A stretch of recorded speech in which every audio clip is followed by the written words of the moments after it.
नमस्कार, express news Bharat में आपका स्वागत है। मैं हूं आपके साथ रक्षंदा खान। अब चलिए आपको दिखाते हैं दिन भर की तमाम बड़ी खबरें। खबरों की शुरुआत गया से करते हैं, जहां पर संविधान दिवस को लेकर 13 दिसंबर तक कार्यक्रम का आयोजन किया जा रहा है। इस कार्यक्रम में लोगों को संविधान के प्रति जागरूक करने की एक पहल की गई है। देखिए रिपोर्ट। गया के गांधी मैदान में 17 नवंबर से 13 दिसंबर तक संविधान के प्रति आस्था और उसके प्रति जागरूकता फैलाने के क्रम में आज गया ग्रुप के तत्वाधान में 27 बिहार बटालियन एवं 6 बिहार बटालियन एनसीसी गया के समदेशी पदाधिकारियों, बटालियन के विभिन्न स्कूल और कॉलेज के कैडेट्स ने 71वां संविधान दिवस मनाया। इस क्रम में कर्नल JN कुमार ने संविधान निर्माण के ऐतिहासिक स्वरूप एवं इसके महत्व पर प्रकाश डाला।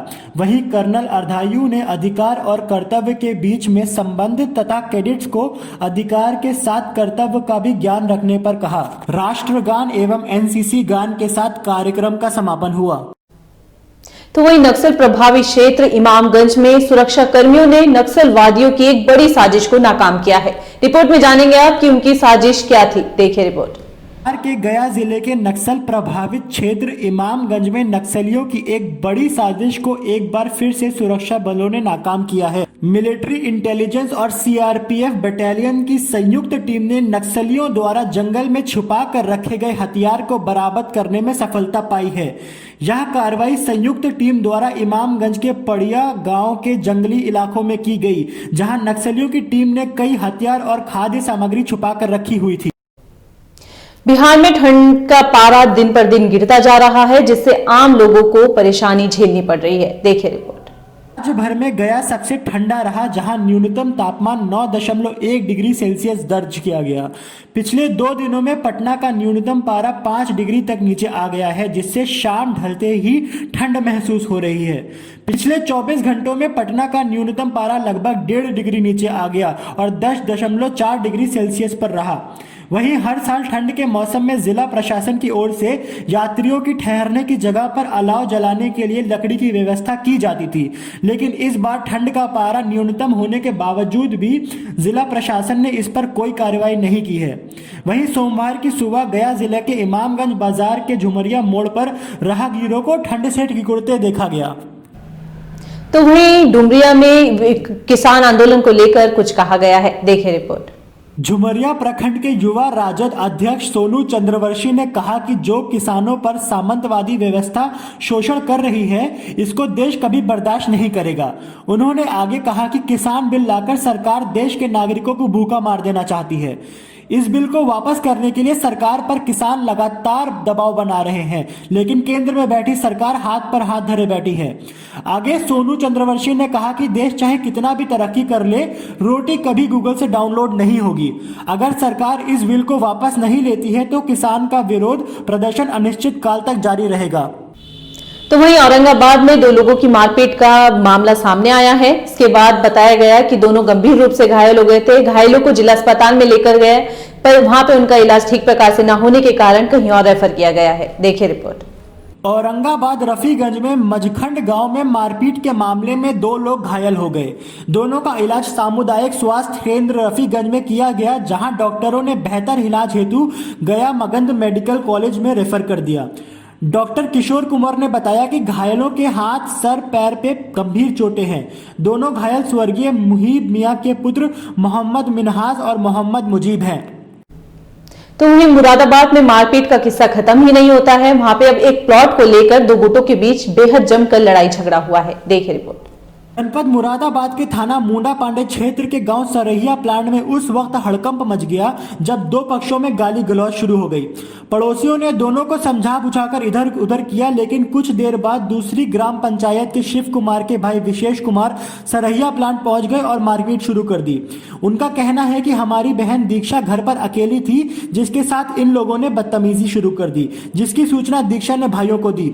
मौके पर पहुंचे दीक्षा के भाइयों को शिव कुमार व विशेष कुमार ने चाकू व डंडों से मारना शुरू कर दिया। घायल नरेंद्र ने दूसरे घर जाकर अपनी जान बचाई। मौके पर पहुंची पुलिस ने घायलों को स्वास्थ्य केंद्र मुंडा पांडे भिजवा दिया है। क्या नाम है आपका? सुरेंद्रपाल सिंह। कहाँ के निवासी हैं आप? शहरी प्लाट। क्या मामला हुआ, कैसे विवाद हुआ आपका? हमारा लड़का पैसे लेने गया था, एक पे चरी बेच दी थी हमने, ये इन लोगों ने उससे पैसे भी नहीं देने दिए और आके घर में घुस के हमारे लड़के को मारा, हमें भी मारा। कितने लोग घायल हैं? हम दोनों बाप बेटे घायल हैं और हमारी लड़की के भी चोट आई है। क्या नाम है? दीक्षा। लड़के का नाम क्या है? मोहित। अच्छा, किन लोगों ने मारा, उनके क्या नाम है? उनके नाम है शिव कुमार, विशेष, और कौन है? काफ़ी लोग हैं, बोल दीजिए जरा ना। अच्छा, पुलिस पहुंची थी वहाँ पर? हाँ पहुँची। क्या आश्वासन दिया पुलिस ने? पुलिस 100 नंबर पहुँची साहब, थाने की पुलिस नहीं पहुँची बिल्कुल। थाने की? ना ना ना। कितने घंटे विवाद रहा था वहाँ पर? बहुत देर मारपीट करी हमारे घर में उन्होंने, करीब आधे घंटा तक मारपीट करी। पुलिस नहीं पहुंची? ना पुलिस ना पहुंची, पुलिस तो बिल्कुल गई ना। आधे घंटा बाद 100 नंबर पहुंची है साहब। हाँ, पुलिस तो बिल्कुल गई नहीं। अच्छा, किस चीज़ से वार किया आपके ऊपर? जब हम घर से चल रहे थे उन्होंने तबल से और चाकू से वार करा। तो वहीं महोबा में एक संविदा कर्मी की मौत के बाद से लापरवाही के इल्जाम विभाग पर लग रहे हैं। देखिए रिपोर्ट। 2 माह पहले गोली लगने से संदिग्ध परिस्थितियों में हुई कबरई व्यापारी की मौत के मामले में न्यायालय ने महोबा में तत्कालीन पुलिस अधीक्षक IPS मणिलाल पाटीदार को भगोड़ा घोषित कर दिया है, तो वहीं अरुण यादव सिपाही को मामले में वंचित बताया। उत्तर प्रदेश शासन द्वारा दोनों पर 25-25 हजार रुपए का इनाम घोषित किया गया है। अलीगढ़ से रहे पूर्व विधायक हाजी जमीर उल्लाह अब समाजवादी पार्टी में शामिल हो गए, जिसका स्वागत उनके कार्यकर्ताओं द्वारा किया गया।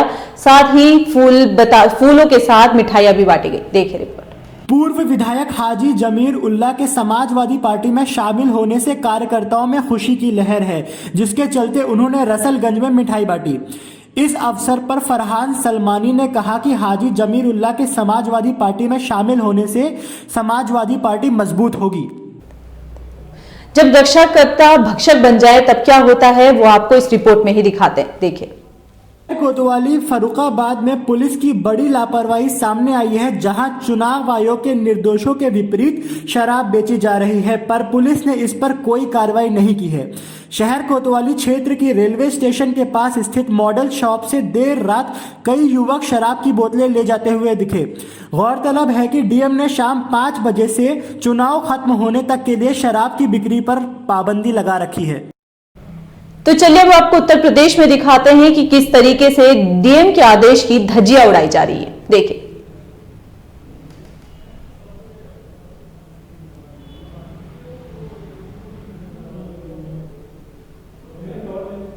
क्या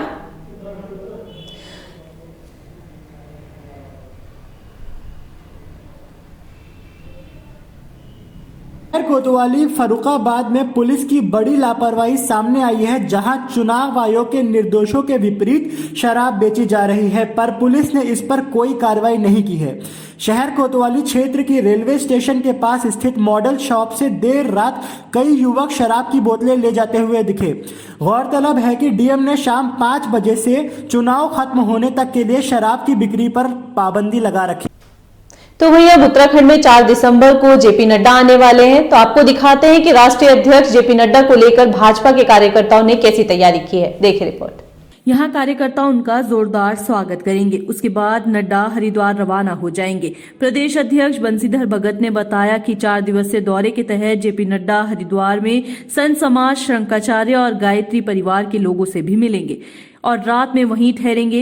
लेकिन अगले ही दिन नड्डा देहरादून आएंगे और 3 दिन तक संगठनात्मक बैठक करेंगे। भाजपा प्रदेश कार्यकारिणी के राष्ट्रीय अध्यक्ष जेपी नड्डा ने संगठनात्मक कार्यक्रमों को अंतिम रूप दे दिया है। नड्डा देहरादून के एक बूथ और मंडल की बैठक में भी हिस्सा लेंगे। प्रदेश अध्यक्ष बंशीधर भगत ने बताया कि राष्ट्रीय अध्यक्ष के संगठनात्मक बैठकों की तैयारियों को अंतिम रूप दे दिया जा रहा है। प्रदेश अध्यक्ष बंशीधर भगत ने बताया कि राष्ट्रीय अध्यक्ष के संगठनात्मक बैठकों को अंतिम रूप दे दिया जा रहा है। पदाधिकारियों को जिम्मेदारी सौंप दी गई है। नड्डा 4 दिसंबर को हरिद्वार पहुंचेंगे और 5 से 7 दिसंबर तक देहरादून के विभिन्न बैठकों में हिस्सा लेकर पार्टी कार्यकर्ताओं को मार्गदर्शित करके उनका मनोबल भी बढ़ाएंगे। अब आपको दिखाते हैं कि उत्तराखंड के पूर्व मुख्यमंत्री हरीश रावत ने आगामी चुनाव 2022 में विधानसभा को लेकर अपने आप का मुख्य चेहरा अलग कर लिया है। देखिए रिपोर्ट। उन्होंने कहा कि चुनाव सामूहिक रूप से लड़े जाते हैं। इस वक्त सबका उद्देश्य कांग्रेस का जीतना होना चाहिए। रही बात मेरे नेतृत्व में चुनाव लड़ने की, तो मुझे कुछ नहीं कहना। बीते रोज जो बात सामने आई वो मेरे साथियों की निजी भावना है। हर क्षेत्र की राजनीति का अलग मिजाज है। स्थानीय स्तर पर संभवतः उन्हें मेरी उपयोगिता लगती होगी। अपने साथियों के इस विश्वास के लिए मैं उनका आभारी हूँ। कांग्रेस एकजुट होकर काम करेगी। 2020 के चुनाव को अगर देखा जाए तो भाजपा ने प्रदेश में तैयारी करना शुरू कर दिया है। वहीं कांग्रेस आपसी खींचतान में उलझी हुई दिखाई दे रही है।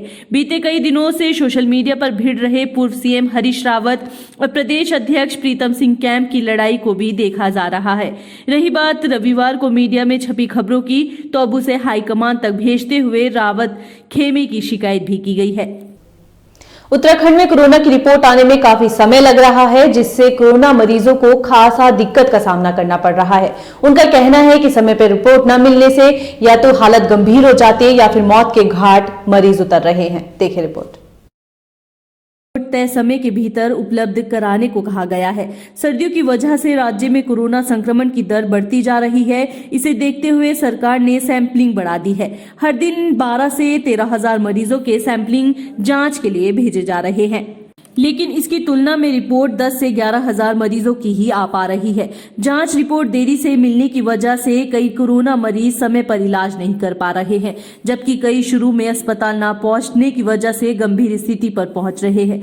शनिवार को मुख्यमंत्री त्रिवेंद्र सिंह रावत की अध्यक्षता में हुई बैठक में भी इसी बात पर चिंता जताई।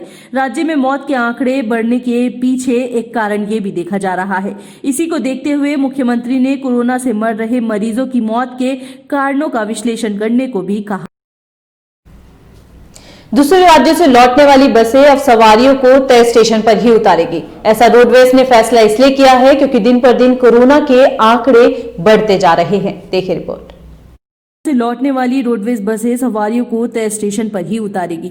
किसी को भी बीच रास्ते पर उतारा नहीं जाएगा। रोडवेज ने यह निर्णय कोरोना के बढ़ते ग्राफ को देखते हुए किया है। जीएम ऑपरेशन दीपक जैन के अनुसार इससे दूसरे राज्यों से आने वालों का रजिस्ट्रेशन व जांच करना आसान होगा। दिल्ली समेत अन्य राज्यों से आने वाली सभी बसों पर यह आदेश लागू होगा।